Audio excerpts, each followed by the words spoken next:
When a world is erased from history, it doesn't die. It waits.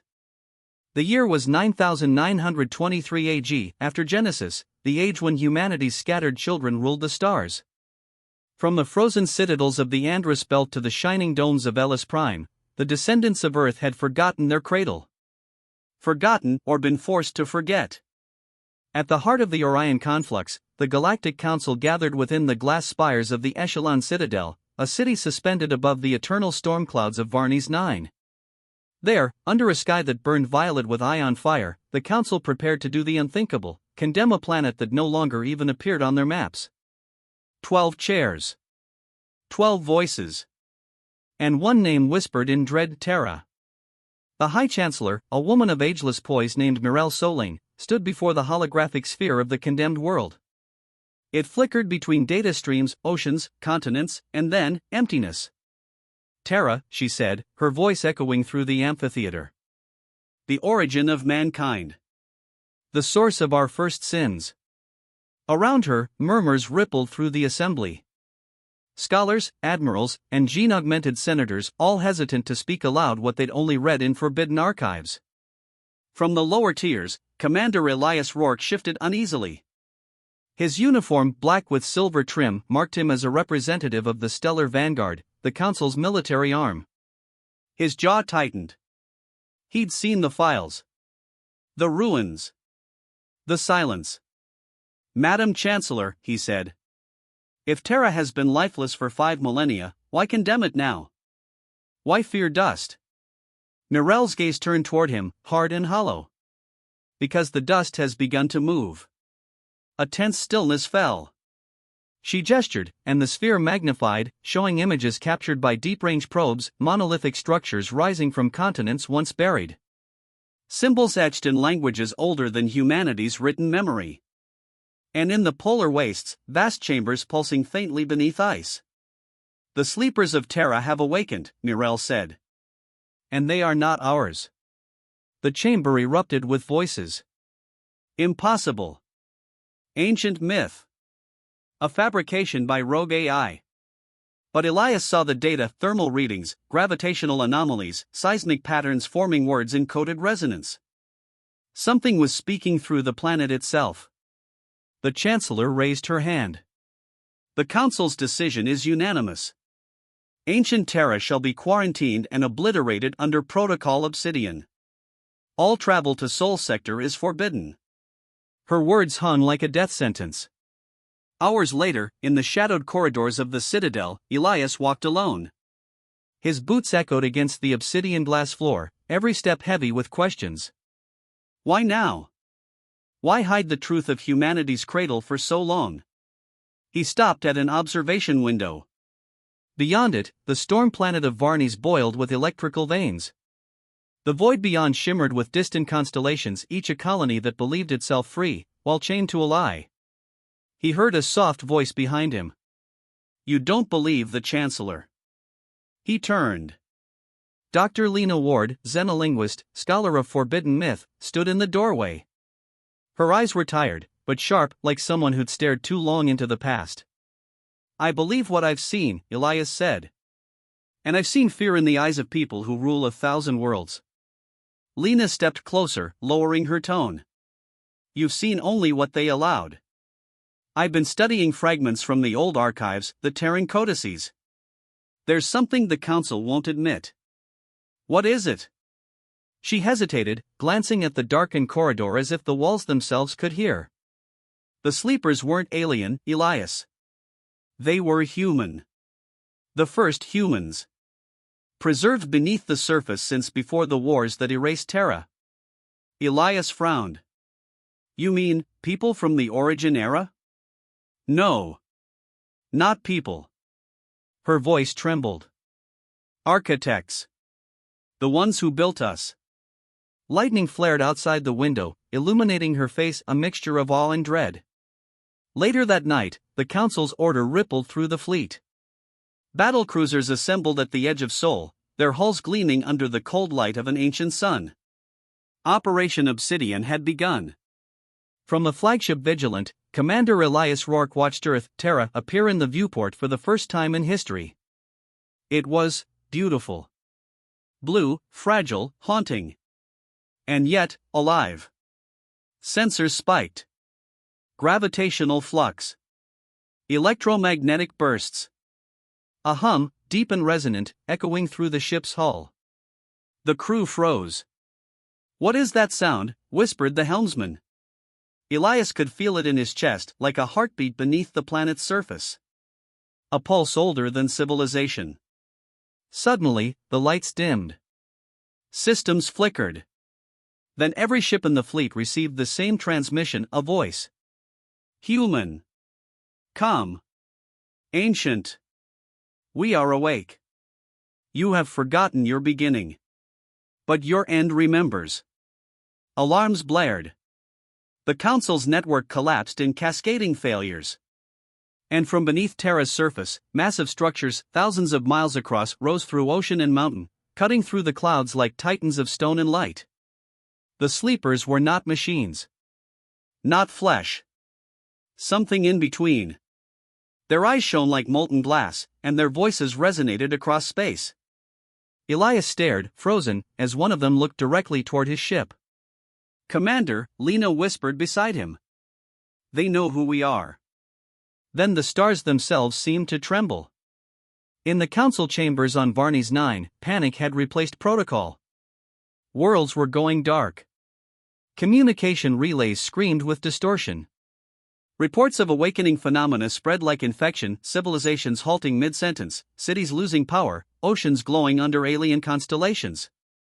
Chancellor Mirelle Solane stood before the collapsing holomap of the galaxy. For the first time, she looked afraid. "They were supposed to be extinct," she murmured. "We buried them with the truth." A voice answered her, echoing through every speaker, every data stream, every neuron tuned to the Council's network. "You buried yourselves." The lights went out.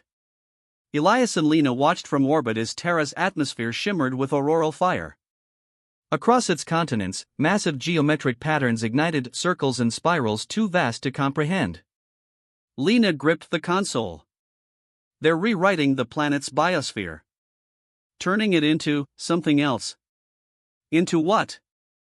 Elias asked, though he already sensed the answer. "Home," she whispered. The transmission from Terra deepened, a symphony of voices merging into one.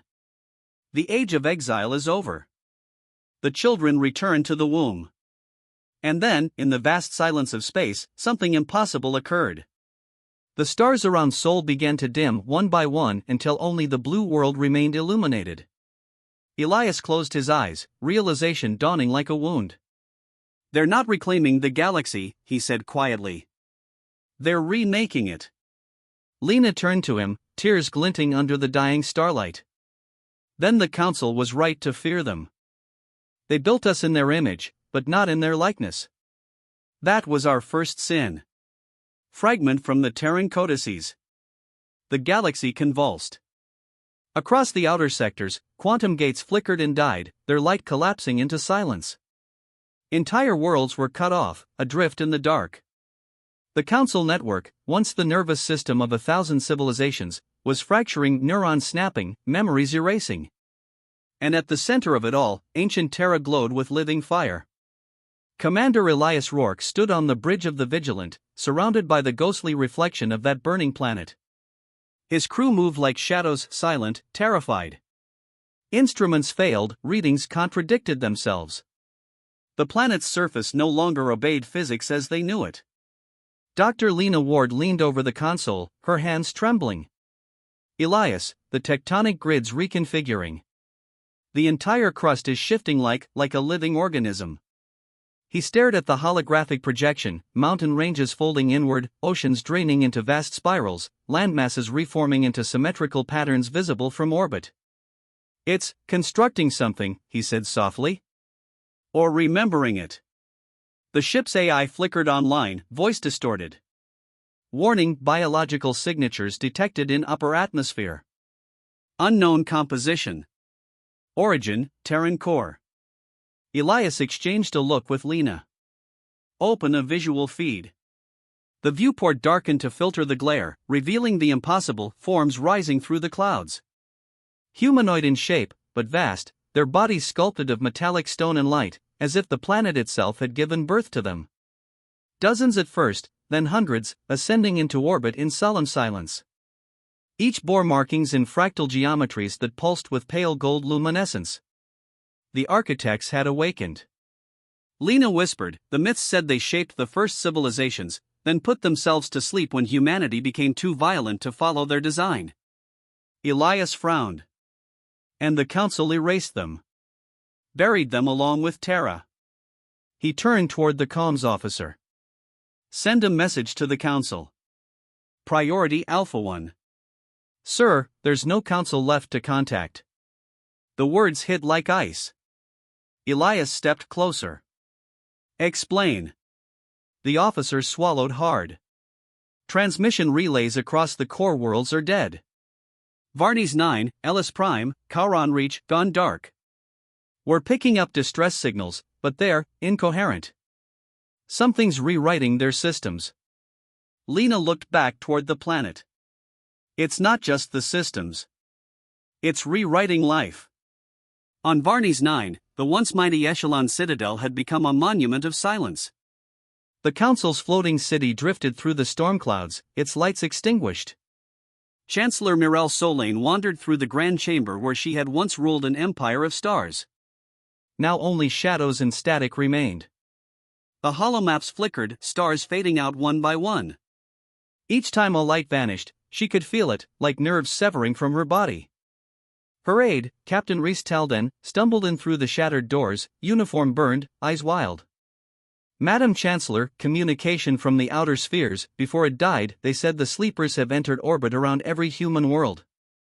They're not attacking. They're speaking. Mirelle turned toward him, her voice low. What do they say? He hesitated. They say, we've come home. The chamber trembled. The air itself thickened, charged, luminous. Symbols of ancient Terran design crawled across the marble walls like veins of light. The citadel's foundations groaned as if waking from a long dream. Mirelle closed her eyes.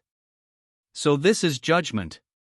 Back aboard the Vigilant, Elias watched as one of the colossal beings drifted closer.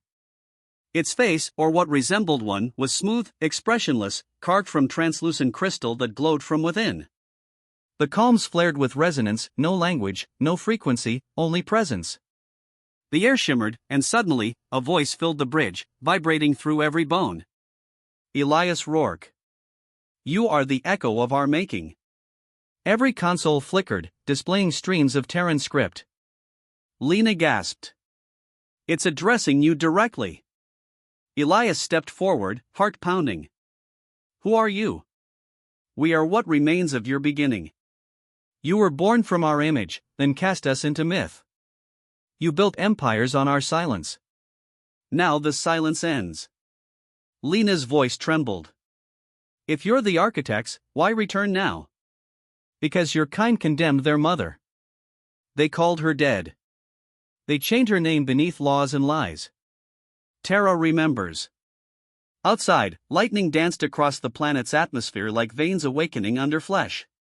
The surface continued to change, reshaping, breathing, calling. Elias tried to steady his voice. What do you want from us?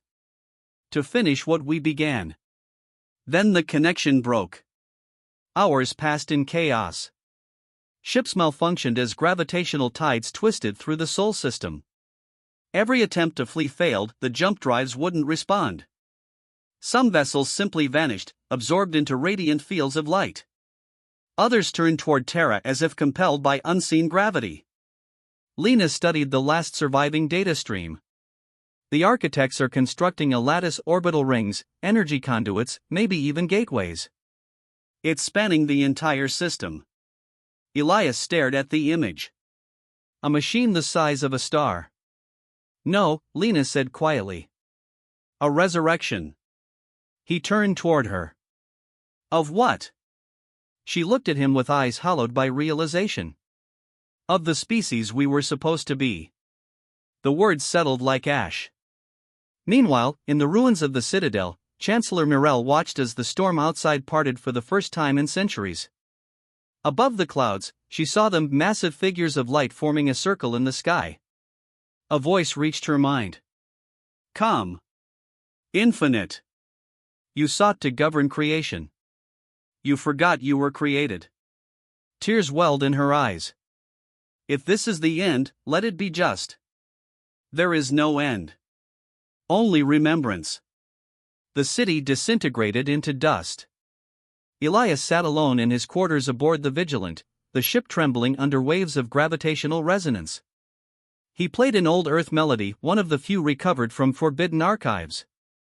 A piano, simple, human. The sound felt fragile, almost obscene against the cosmic storm outside. Lena entered quietly. They've halted all activity. Every architect just stopped. Elias looked up. Why? They're waiting, she said. For us to decide. He frowned. Decide what? Lena's gaze met his. Whether to join them or resist. The ship shuddered violently. The viewport filled with the image of Terra, now transformed. The planet's continents glowed like circuitry. In its heart, a colossal light pulsed in time with Elias's heartbeat. Then came the voice again, gentle, vast, undeniable. The children of Terra must choose. Remain bound to the emptiness they built or awaken to the truth beneath the dust. Elias felt the pull, not physical, but spiritual. A memory long buried in his blood. He saw flashes, cities of glass under ancient skies, beings of light walking among primitive humans, the promise of perfection that became exile. He turned to Lena. What if we're not meant to survive this? She shook her head slowly. Then maybe survival was never the point. Outside, the architects formed a ring around the planet. Their combined light flared brighter than the sun, illuminating the dying stars around Sol. Every world, every ship, every human eye turned toward that impossible sight. And in that blinding radiance, humanity's forgotten cradle whispered through the cosmos once more. We are awake. And so must you be. We dreamed of the stars to escape our origin. But every orbit ends where it began. The last testament of the architects. The galaxy was no longer silent. It sang.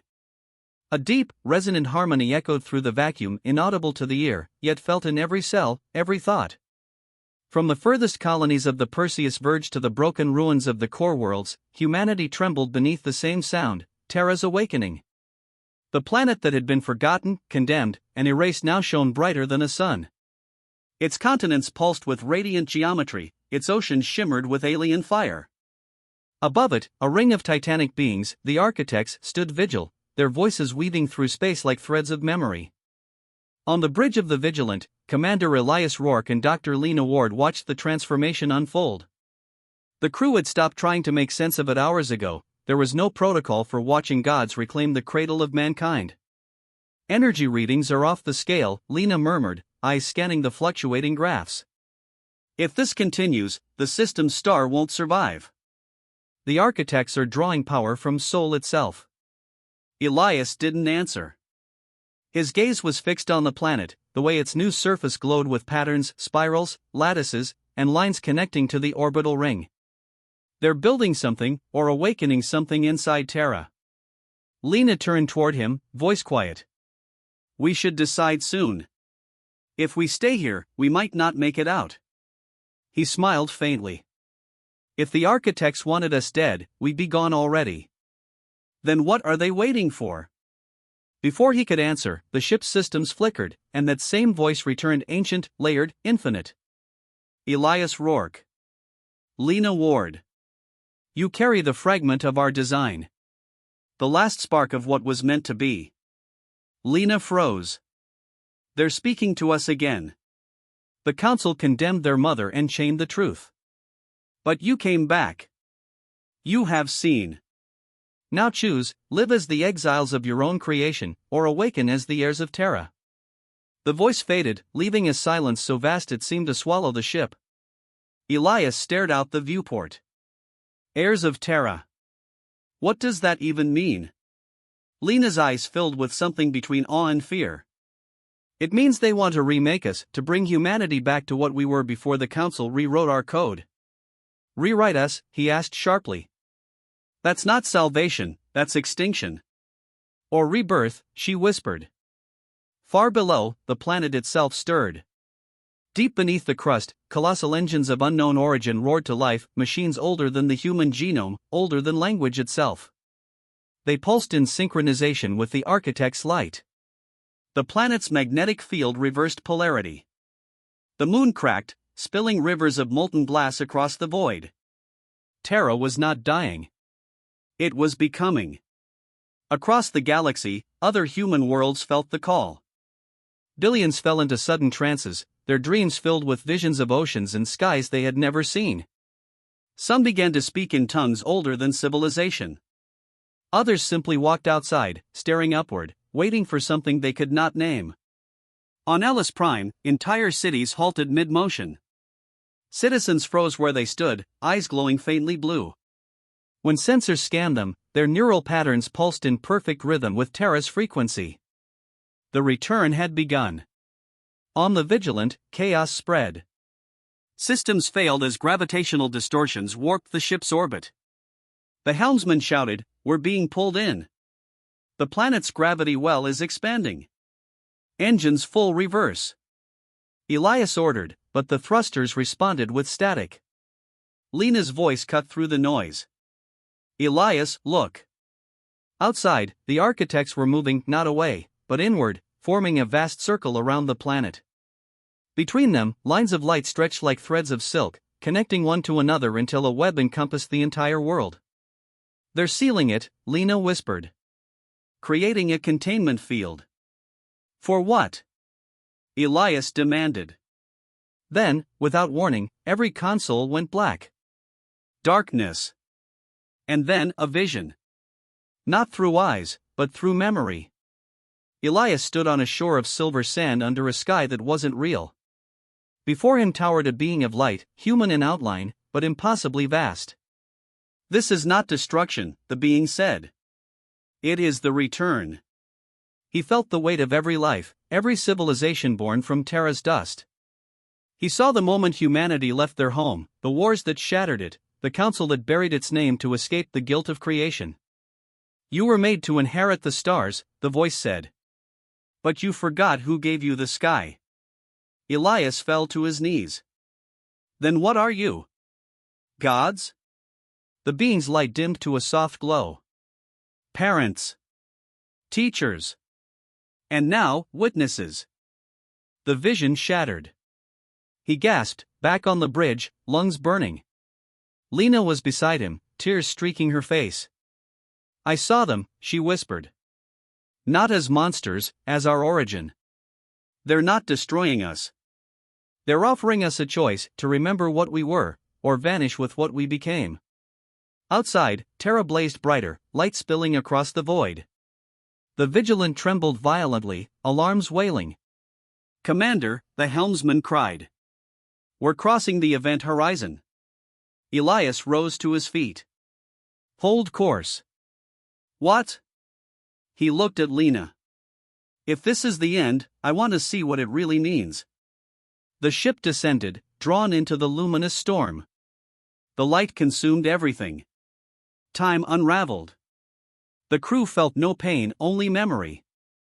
They saw Terra as it once was, green, alive, endless. Cities of glass and water. The first humans walking beside beings of light. Knowledge without war. Creation without fear. Then came fire, division, pride, the fall that birthed the council. And silence. "You erased the past," the architects' voices said in unison. "Now the past erases you, or frees you." When the light faded, the Vigilant no longer orbited a blue planet. Below them hung a world transformed, half metal, half living earth, veins of light crossing continents like circuitry. The oceans gleamed like mirrors. The sky shimmered gold. Lena whispered, "It's still Terra, but it's also something else." "New Terra," Elias murmured. Then, across every surviving colony, signal relays reactivated, carrying a single transmission, broadcast in every human tongue. "Children of the stars, return home. Weeks later, the galaxy changed course. Fleets once sworn to the Council now drifted toward the Sol system, drawn by instinct more than command. The remaining leaders debated, feared, and fought, but the pull was stronger than politics. Stronger than fear. Some called it ascension. Others called it surrender. But all roads led to the same light. Elias and Lena stood on the reconstructed surface of New Terra, surrounded by wind that shimmered with resonance. The air felt alive, like it was breathing them in. They remade us, Lena said softly. Not just the planet, the species. The gene markers in every colonist are different now. Reconnected. Elias looked up. High above, the architects were departing, drifting beyond the atmosphere, dissolving into the starlight. What happens now? He asked. She smiled faintly. Now, we begin again. He looked out across the horizon, mountains of glass, rivers of light, the ghosts of ancient cities reborn in silence. For the first time in millennia, Terra was awake. And so was humanity. The voice of the architects echoed one final time across the cosmos. The exile is over. The womb remembers. The children have come home. And as the light of New Terra spread through the dark between worlds, the galaxy trembled, not in fear, but in awe. Because for the first time since time began, the children of Earth remembered their mother's name.